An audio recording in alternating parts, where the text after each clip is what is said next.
It's great to have you. So thanks so much for agreeing to come on and talk to us about this. So we are here live with Brianna Rose Lee, and you're in the Twin Cities. Yes, I'm in Minneapolis. All right, great. And you are a longtime veteran activist on a number of different levels. I see you popping up in a variety of different causes. But what we want to talk about is the proposed Line 3 expansion, which is a pipeline expansion, of course. Now, I I lived for a while in the La Crosse area, and we had a lot of campaigns against railroad lines that were hauling oil down through, down the Mississippi shore, down through La Crosse. Obviously, the pipeline campaigns were always a big part of politics in that area, in that sort of part of the country, and this is part of that too. But it's not something necessarily that the rest of the country really knows about. Why don't you tell us a little bit about Line 3? It's been around for a long time, but this is an expansion. Why don't you give us the skinny? Give you the skinny. All right. So in 2014, Line 3, or Enbridge, which is a Canadian pipeline company, decided to propose an expansion to the pipeline. So that's what Line 3 is. So Line 3 is going to be bringing about 1 million barrels of tar sands from Alberta, Canada to Superior, Wisconsin, and it's going right through the Mississippi River. So with this new expansion, I think what's important is that we actually talk about what tar sands are, because tar sands aren't normal oil. It's much dirtier, and it's actually more expensive. So let's just talk about tar sands for a minute, and then we'll get back to the actual Line 3. Sure, absolutely. So tar sands are kind of also known as like an oil sand. So it's actually a mixture of clay, sand, water, and this thing called bitumen, which I didn't even know what that was until I started getting into what Line 3 activism. So bitumen is made up of these hydrocarbons, and it's the same exact molecules that are in liquid oil. And in order to extract the bitumen to make it regular oil, it's actually using 6 gallons of fresh water for every 1 gallon of oil, which, just to kind of put this into context, that's actually 3 times as much water that we're using for these tar sands that we would be using for conventional oil. So 3 times worse. Furthermore, on a lifetime basis, so the 1 gallon of gasoline made from these tar sands is actually giving off 15% more carbon dioxide emissions than from conventional oil. So we already know how bad conventional oil is. Tar sands are like to the next level. So much worse, so much dirtier. It's actually more costly too because of this extraction process. Right. This isn't like, oh, well, we found a cheaper way to make oil, so that's why we're going this way. And nobody's going to get jobs from it. And let's preempt all of, I mean, we don't have to, but there's a bunch of other reasons that we learned from. That's all right. Many, many cats come on the show. It's great. But we already know. I'll say hi real quick since she'll run away. We have fought. And we know that there's not going to be jobs, and we know that it's not going to result in cheap oil for the masses, and we know that it's worse in term. Well, not everyone knows, but we know that it's worse in terms of being dirtier and all of this. And I guess what I'm saying is, it feels like we've fought these battles before. And as soon as right after he was inaugurated, the president shut down or revoked the Keystone. Yep, Keystone XL. And everyone thought, this guy's the edge. Yeah, exactly. So what's up with that? What's up with that, right? So Keystone XL, I was ecstatic seeing that Biden was putting a stop to it. So I actually had gone up to Standing Rock at one point with a car filled with supplies, went through a blizzard. It was quite an experience. I didn't really want to stay. I knew by that point, a lot of white people were kind of going up there, treating it like a new Woodstock, and that's just beyond inappropriate. So as a quick sidebar, I just want to say, if you are a white person and you are not Native and you are helping, absolutely your help is appreciated. They want the help. We need allies, but you need to remember to listen to the leaders. of those communities, because it's really their community that's being most affected. So before I get it too much into Keystone, I do want to just quickly say, like, You want sorry. to talk about the organizations that, I mean, Yeah, there's we don't so much need to to put talk the about. cart before the horse, but if you do want to talk about at some point, what are the news sources that we should be listening to, and what are the organizations and groups? And, I've got this Inside Climate News article in front of me by Christopher Teague that talks about some of those groups and some of those voices. And really, it is in many ways an indigenous centered movement, as It Keystone is. was. And which also makes it frustrating too, because again, it's almost as if the administration's actions with Keystone was just through a smokescreen over everything else that was going on. That's kind of what it feels like, because Keystone got so much national attention because of the protests up there, and really, honestly, the violence. The police were treating the water protectors in an absolutely disgusting way.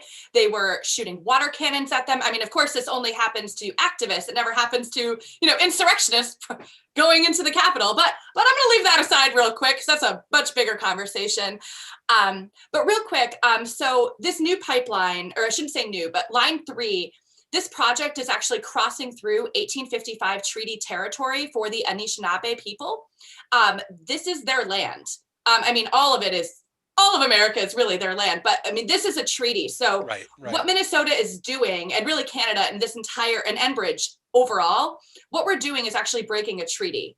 And I think that that's important to say, because that's at the crux of this huge problem. So aside from the environmental impact, which is obviously a problem and impacting literally everyone on this planet, we are also breaking a treaty with our indigenous neighbors. And that's something that we need to have a conversation about, because that's not acceptable. That's something Americans, we kind of keep doing this as far as oil extraction. We keep kind of going back on our word, taking these little by little, taking the land back that we've given, and not given, but allowed the native communities to keep. And now we're like taking it back. So this pipeline is actually crossing through a lot of wild rice watersheds and the headwaters of the Mississippi. So this is impacting a lot of people, but mostly it's the Anishinaabe people who are most impacted right now. We were talking about so let's go back to Keystone real quick. Sure. So with Keystone, when Biden decided to revoke those permits and stop this, we were so happy. We're like, okay, he's listening to the environmental activists, which honestly was a little bit of a worry with President Biden. I mean, there was that kind of notorious moment during the primaries when an environmental activist spoke to him, and then he said, well, you should just vote for someone else. Yeah. It's like, well, come on, man. Come on, man. And I mean, we voted for Bernie, but it didn't matter. So we have Biden now. Yeah. We have Biden now. And I really did think, okay, now it seems like Biden's listening to us. I'm not under any delusion he's going to actually support the Green New Deal, but he is supporting parts of it without calling it that. So maybe that actually is helpful. I know to a lot of conservatives, the Green New Deal sounds like some scary socialist agenda. Socialism isn't a bad word. It's not a bad word. Stop promising us a good time. Right? Right? If only I could vote for the version of Biden that Republicans created. Exactly. But as we see from, the impending approval of this project, that's not all that it's cracked up to be. It's not. So when Biden revoked the Keystone XL, which was great, my immediate reaction was, awesome. What about Line 3? And so, and I know that that's kind of a negative way to look at it, because we should just be able to celebrate a win. But Line 3 is just getting really started. So if we revoke it now, then it's not going to have the environmental impact that it could if we revoked it in 2 years. So what we want is for President Biden to revoke Line 3's permits immediately. The reason he should do this is because President Trump rushed these permits through without doing an environmental impact statement. So the environmental studies have not been completed yet. And what makes that actually kind of great is because inside the permits themselves, it actually says that if more information comes to light where this is going to have a negative environmental impact or whatever, that these permits can be revoked for further study. So this is a very clear call to action for Joe Biden. He it's literally in the treaty that he can revoke this and do more studies, which he needs to do. I just want to also say the reason that this got pushed through is because of our governor. I'm a little frustrated with Governor Walz. Yeah, tell us about that. So it's frustrating because Governor Walz is the reason that this pipeline got approved. And he actually didn't have the full support of even the Democratic Party in Minnesota. And I want to just bring this up. His own lieutenant governor, Peggy Flanagan, disagrees with him. So this is not like, oh, well, you know, the more corporate kind of Democrats are all trying to push this through and it's just these crazy progressives. It's not. This is a very divisive issue, even within the Democratic Party in Minnesota. And it's because of the mining. So it's hard to discuss this issue without discussing the area that's also getting impacted. So up in the Iron Range, which is notoriously kind of a mining area, they've lost a lot of jobs in the last few decades. And that whole area it's honestly getting really depressed, and they need jobs. It used to be a solid blue union kind of area. And because all those union jobs are leaving, that area actually is flipping red. We are losing a lot of the support of our northern state because they don't have jobs. And as a person, of course, I understand that. Like, they need jobs to survive. And so they're looking at this pipeline as jobs. But as we both know, this pipeline actually isn't providing jobs. What it is doing, it's providing some temporary jobs This sounds so familiar. It sounds so familiar. It's just temp jobs. And what's actually crazier is the majority of these temp jobs aren't even for Minnesota residents. So it's not even helping the people in that area that do desperately need these jobs. So I don't know why these people in the area think that this is going to help them. So we're bringing in all these temp workers from out of state during a pandemic, mind you. So the whole thing is insane. We're not doing this safely. What it's going to end up doing is maybe provide 30 to 45 full-time jobs by the end of it. What is that? For those 30 people, that might be great. We instead could be investing into new green infrastructure, having great union jobs for that entire area.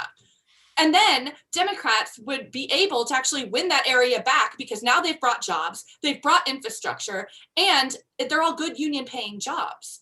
Instead, what we're doing is pushing through this pipeline for temp jobs, which aren't even going to last. It's going to depress the area further because now we're going to just wipe out the area's resources. I don't understand the logic. So anyway, back to Governor Walz.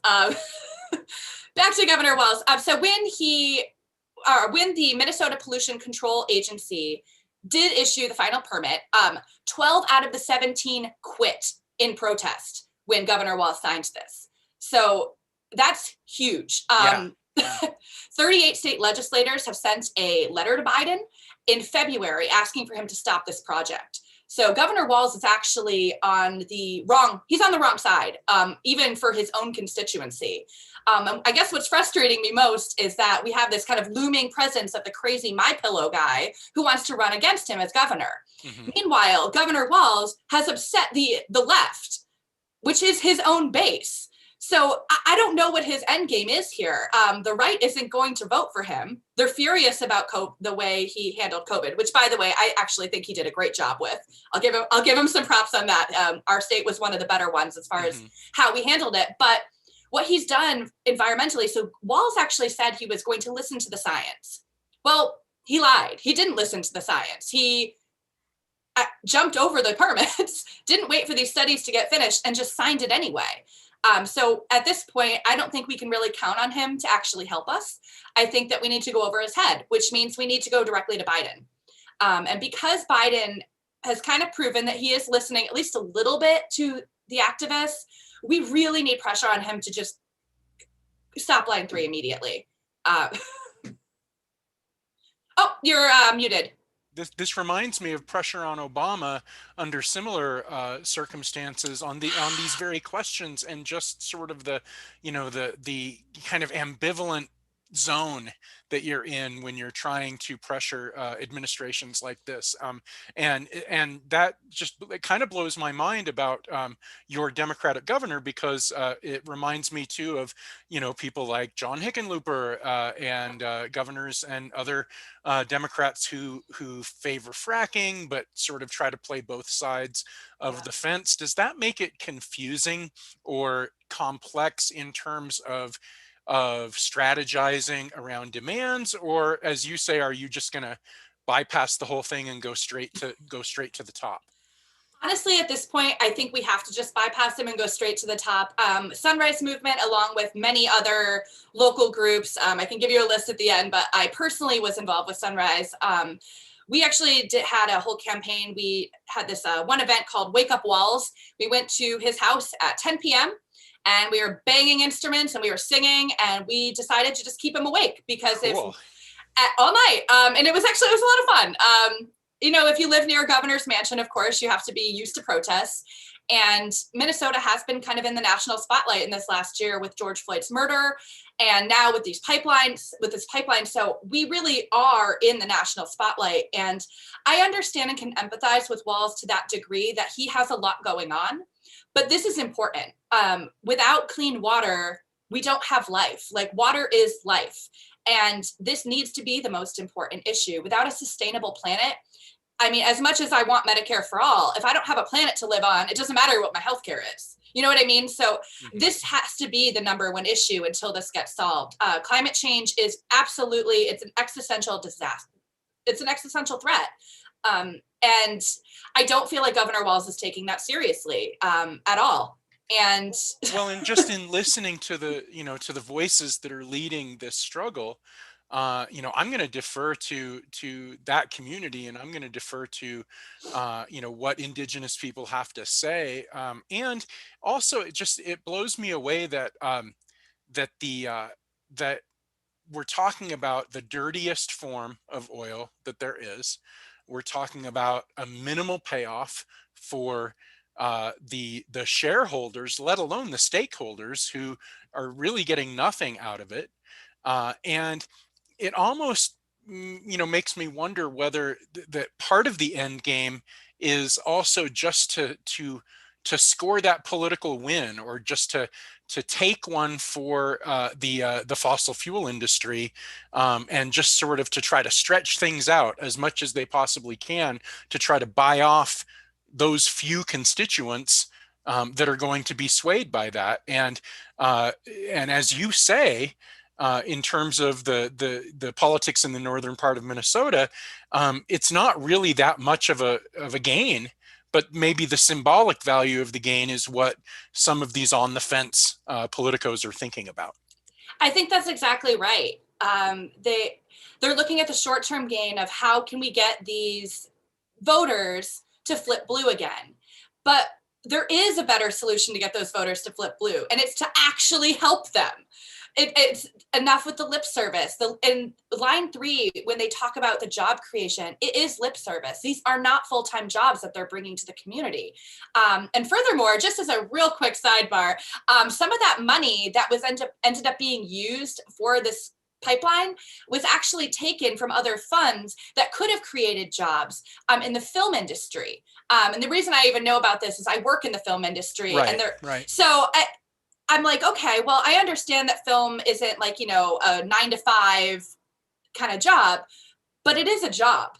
And it does pay well. And Minnesota has incredible land that we can film all sorts of movies up there. I mean, really, if you can't find your location in Minnesota, I don't know what kind of movie you're making. I mean, we have every terrain you could possibly want.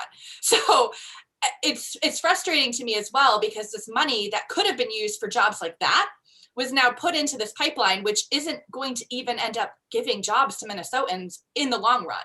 So I'm just so frustrated. No, I hear you, and I so appreciate that particular angle, because each one of these things represents some part of the fight and part of the struggle, and that includes the decision to prioritize one industry over another. Can you talk a little bit more about the environmental impact and the things that people are concerned about? Absolutely. So currently, the Minnesota Department of Commerce is in court. They're arguing the project's permits were issued illegally, along with 3 Native nations and many grassroots groups. So we're arguing that the environmental impact of this, hold on, I'm going to try to find some, I want to make sure I'm getting the correct wording here. No problem. No problem. So the reason that we're arguing this in court is to make sure that the treaty rights, the oil spills, and just the overall effects of climate change are all looked into before this permit was issued. Since none of this was finalized before the permit was issued, we want these permits revoked so they can finish these studies. I think we both know how these studies will end, and it'll say, this is a terrible disaster, don't do it.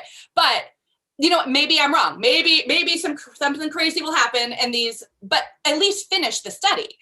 And so here's what blows my mind.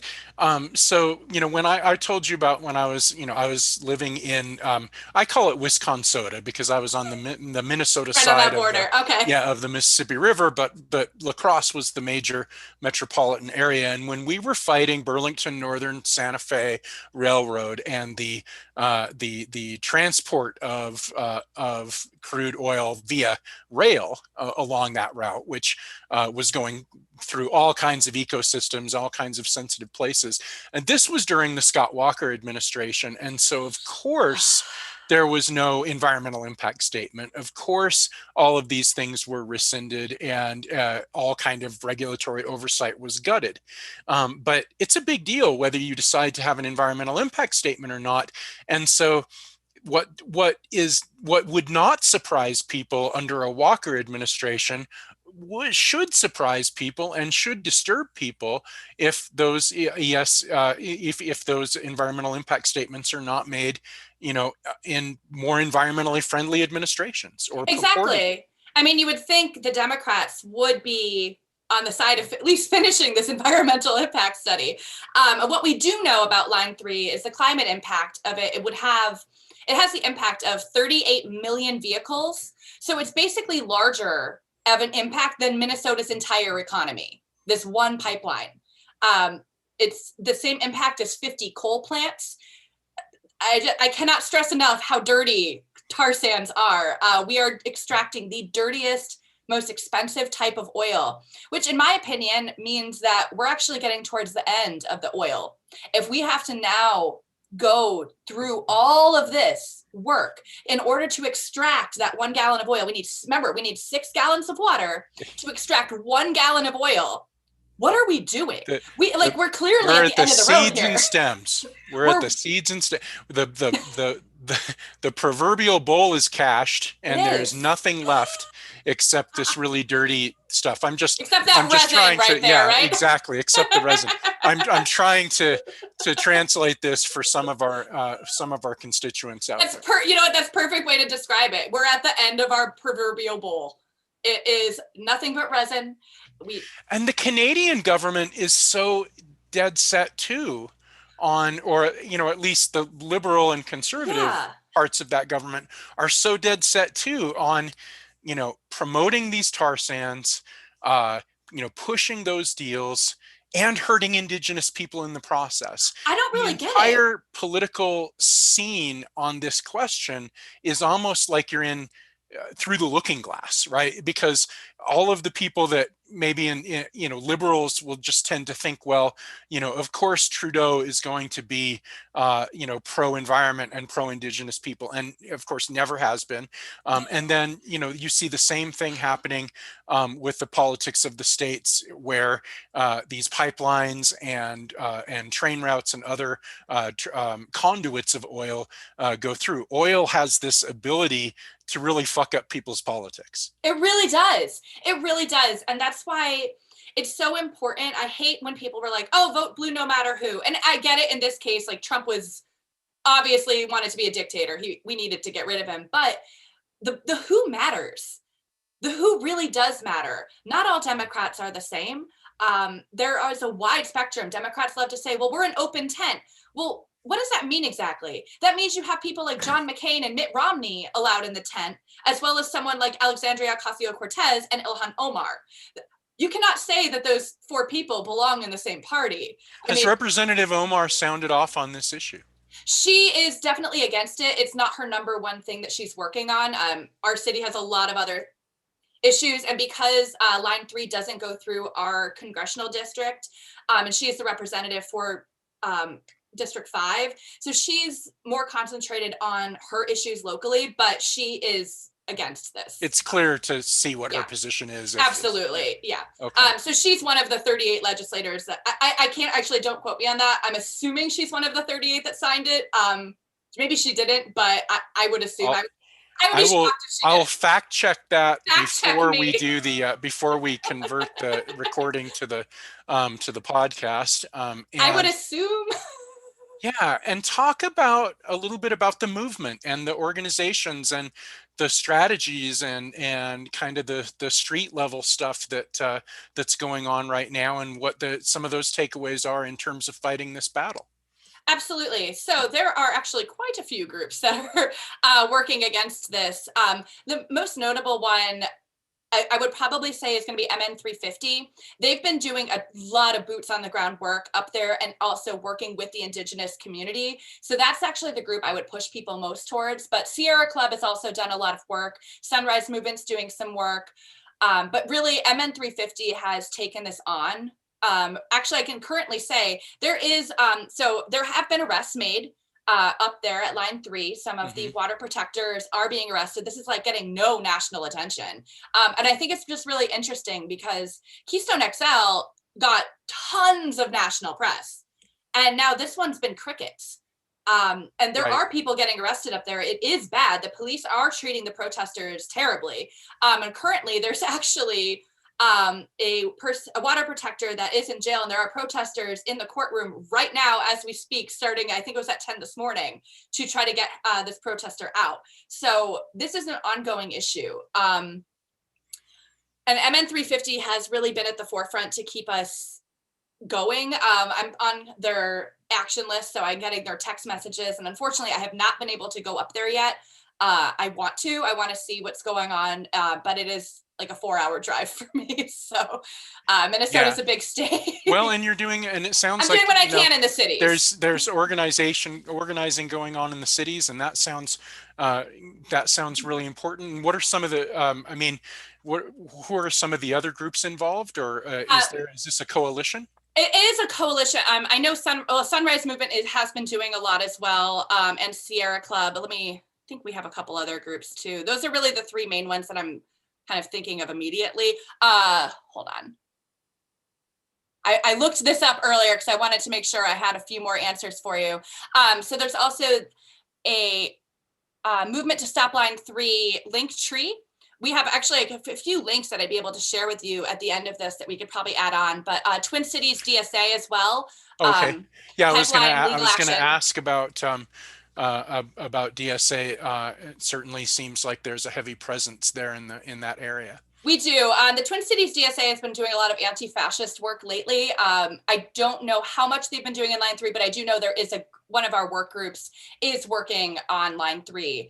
The Pipeline Legal Action Network is also there. Minnesota Interfaith Power and Light, Science for the People, and Health Professionals for a Healthy Climate. So Science for the People. Science for the People. I have to say, they always show up in these important environmental struggles, and they've been around for a long time. That's cool. Yeah. We'll leave it a goodie. It is a lot of groups. So everyone's kind of working together. Hold on, I do have one more tidbit I want to talk about with the pending court cases. So I just want to. Sure. I feel like I keep going back and forth on a few things, but so with these pending court cases, and the reason this is so time sensitive, and the reason we need Biden to act immediately, is because there are actually 2 court cases in the state and 1 federally. If nothing happens and they decide not to finish this until, let's say, the fall, well, by that point, how much construction is going to be done?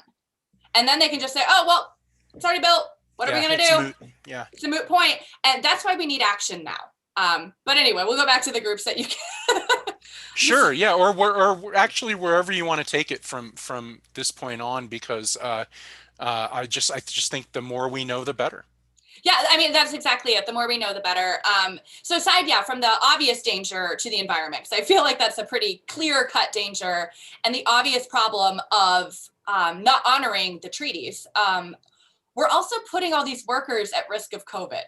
And I want to bring the COVID up because not only are we bringing all these workers from out of state, so we're not helping Minnesota, we're bringing out of state workers, but also for the arrests. So all these water protectors that are getting arrested are getting thrown in jail. It's still a pandemic, and that is obviously being in jail during a pandemic is much more dangerous than at any other time. And we're already having that issue nationally with trying to get prisoners vaccinated because they're in close quarters and no one ever really wants to care about prisoners. But what we forget is a lot of times, really, rules only apply to people who can't afford it, right? So, right. No, I mean, and we are now continuing. Oh, you're cutting out. Obviously, it's disproportionately affecting jail residents. Obviously, it's disproportionately affecting people of color and indigenous communities. Here in Wyoming, that has been the case with the Wind River Reservation, and which has a real tight relationship to the water protectors in North Dakota. And so, yeah, all of these things are sort of intersectionally linked together as these different ways in which these effects fall disproportionately on people, the least powerful people, the least wealthy people, and that includes the environmental impacts. Those are going to be in communities where people can't move away from, and they're stuck in too. And so, of course, COVID is part of that because it's part of this the social nature of all of this stuff. Yeah. Yeah, it's just been frustrating because it is, you're right, it's an intersectional problem. And the people who are going to be most affected by it are the people who are speaking out most against it right now. And they're not being listened to and they're not being heard. So what I would ask everyone who's listening to this is Absolutely. to please go to MN350. We have a few different petitions there to sign to really try to speak to the Biden administration and appeal to them.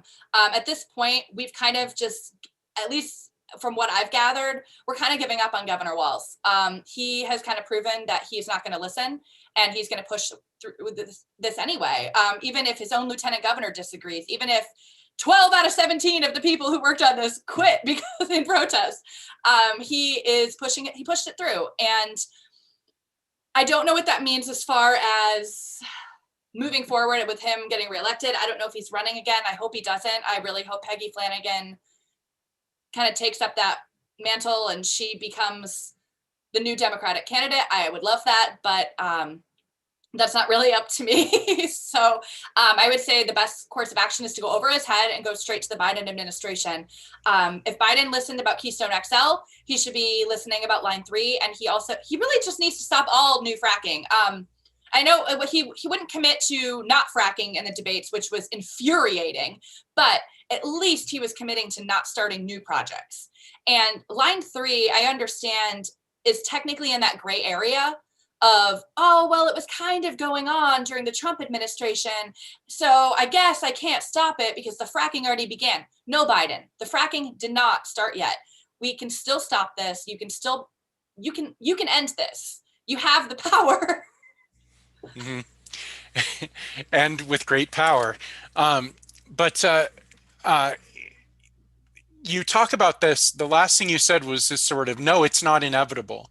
And I think that so many times, especially with energy politics and pipeline politics, because they're project oriented and it is a tool of against the resistance. It's a tool of hegemony to say this is inevitable, this is going to happen anyway.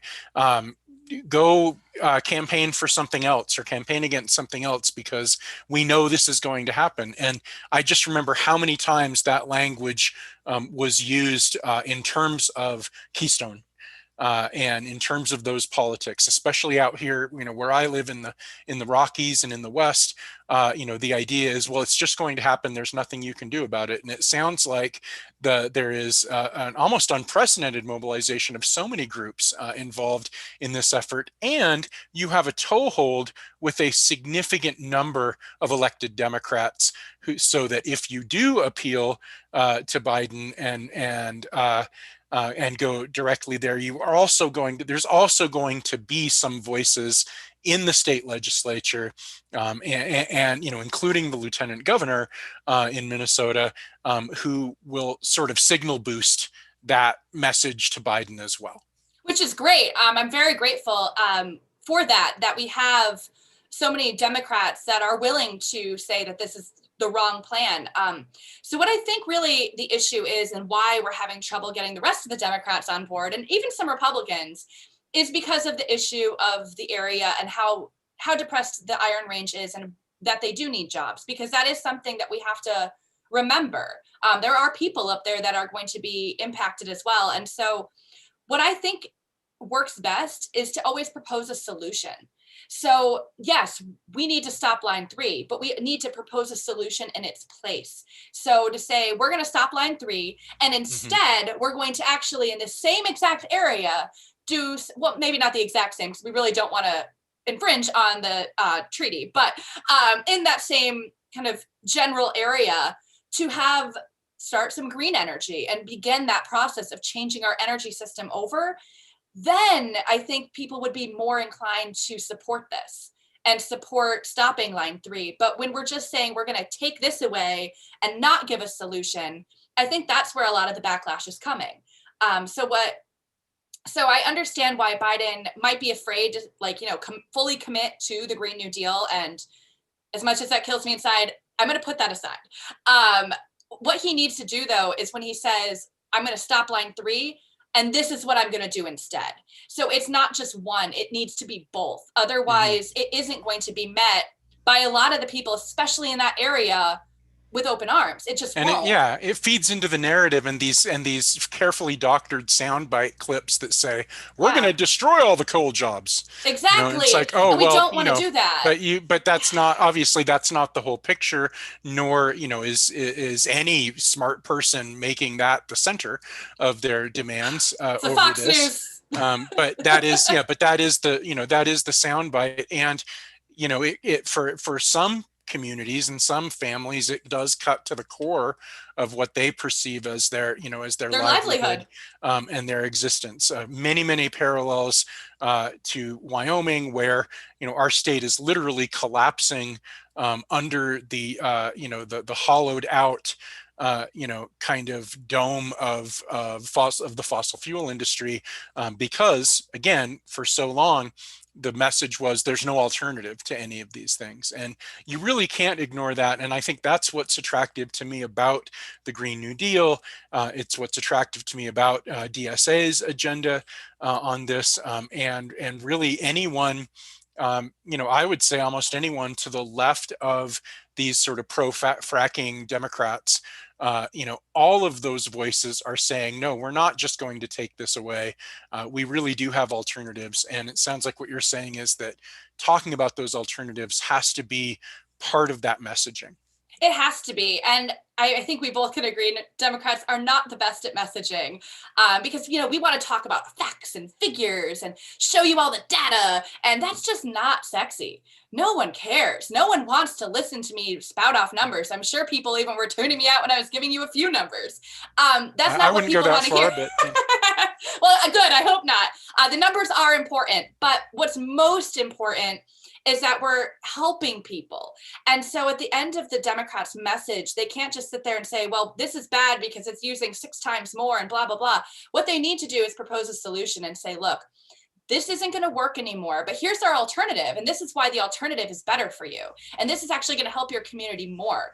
And I think by changing our messaging to instead talk about the negatives, and instead of doing that, to talk about the positives of what our new plan will do, I think more people will get on board. Even when I was speaking, to voters last voting cycle, and I would talk to, people, I'm making calls, I'm talking to people in the country. you can get a lot of the country people and a lot of rural voters on board with most of the Green New Deal, actually, if you don't say that word and just talk to them about what's in it. Because these are people who live off the land. They really do care about the environment. And I think progressives need to stop being so snobby. Um, and we need to really remember that the rural voters are key in a lot of what we want for the Green New Deal. And we need to get them on board. And the way to do that is to go into the community and just be honest with them, talk to them. And this is something I'm working on because truthfully, I have never lived in anywhere but the city. So I'm trying to learn how to better approach rural voters and ask them what would make their lives better. And what I've realized is that we actually do want a lot of the same things. They want the planet to be sustainable too. They do. We all do, right? I could talk about the challenges of rural organizing until the proverbial cows come home. And so I would love to, if you ever want to just, pick each other's brains, we can do that. I would love that. But you don't have to come all the way out to Wyoming. There's as you say, there are plenty of communities really in every state. And that's the other part of it, is that rural organizing and rural communities are ubiquitous. They exist everywhere. And so it is so important, particularly when you're talking about environmental issues, when you're talking about linking up with indigenous communities and indigenous politics.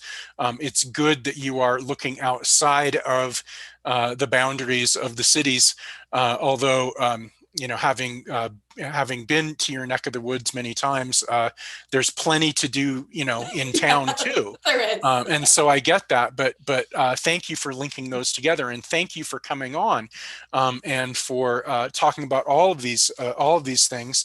I'm going to talk about the site and organization you mentioned.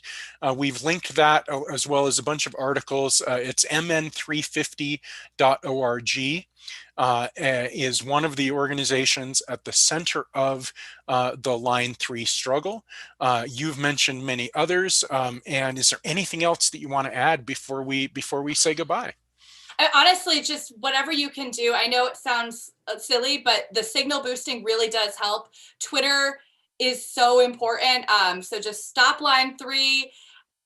Use the hashtags at Biden, at that POTUS. I mean, hopefully he will listen. Hopefully someone on the other end is listening. I actually am feeling a little hopeful, though. I didn't feel this hope 2 months ago, but now once I saw Biden get rid of Keystone XL, I really do feel like he will listen if the right people are in the room. And so we just need to get the right person in the room with Biden. And I think he'll change his mind. And I think I don't want to sound too naive, but I want to be hopeful. So just do the right thing, Joe Biden. The fact that the space is open makes a lot of difference. And we get very frustrated, and rightly so, with elected Democrats. But the idea that you could have a dialogue, the idea that you can pressure, the idea that it's not futile, and that you wouldn't be, because for the last 4 years, we kind of assume that and go to the next step, which is, kind of the direct action step, which does achieve results and did achieve, I think, accomplished tremendous things in the last 4 years. But the dynamics are really different now. And, even if you end up ultimately getting frustrated with some of these things, it's still the entire political, I think, enterprise changes, or maybe not the entire, but I think a lot of it. So I'm glad that you kind of pointed out those nuanced differences. And it was great to have you. And we'll share all of that stuff. And if you have more stuff to send us, we will definitely share and signal boost it. And we would love to have you back on to talk about this or other issues in the weeks to come. And in the meantime, make sure you take some time to rest and take care of yourself, so that we don't all burn out. Well, thank you. And thank you for having me on to talk about this. This is something I'm really passionate about, and I really, really want to, I would like to see this end in a good way, in a positive way. Me too. Thanks so much, Brianna Rose Lee. Hope that we can do this again real soon. Thanks again.